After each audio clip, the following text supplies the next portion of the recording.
विदर्भात बातमी येते थेट पंढरपूरमधून एक महत्त्वाची बातमी आता समोर येते। अधिक मास आणि आषाढी यात्रेच्या पार्श्वभूमीवर पंढरपूर विठ्ठल मंदिरातील व्हीआयपी दर्शनावर जिल्हाधिकाऱ्यांनी कडक निर्बंध घातलेत। भाविकांची वाढती गर्दी पाहता व्हीआयपी दर्शन बंद करण्याचा निर्णय घेण्यात आलाय।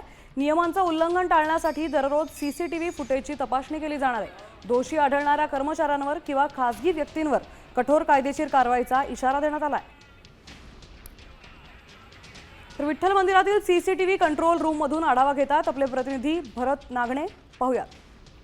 जिल्हाधिकारी एस कार्तिकेयन यांनी पंढरपूरच्या विठ्ठल मंदिरातील व्हीआयपी दर्शनावरती कडक निर्बंध लागू केलेले आहेत आणि जिल्हाधिकाऱ्यांनी विठ्ठल मंदिर समितीचे जे सीसीटीव्ही कॅमेऱ्याचे फुटेज आहे ते दिवसातून 2 वेळा तपासण्याचा निर्णय घेतलेला आहे। आपण आता विठ्ठल रुक्मिणी मंदिरातील सीसीटीव्ही या कंट्रोल रूम मध्ये आहोत। या ठिकाणी आपण पाहतो की जवळपास 150 कॅमेऱ्यांची नजर या मंदिर परिसरामध्ये आहे आणि या सगळ्या कॅमेऱ्यावरती आता जिल्हाधिकाऱ्यांनी मंदिर समितीची करडी नजर राहणार आहे।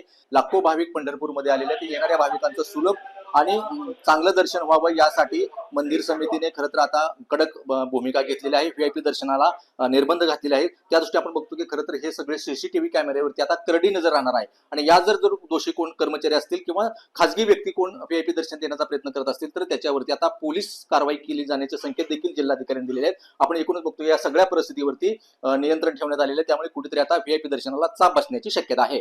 कॅमेरामन राजन मुसाळसह भारत नागणे, साम टीव्ही न्यूज, विठ्ठल मंदिर, पंढरपूर।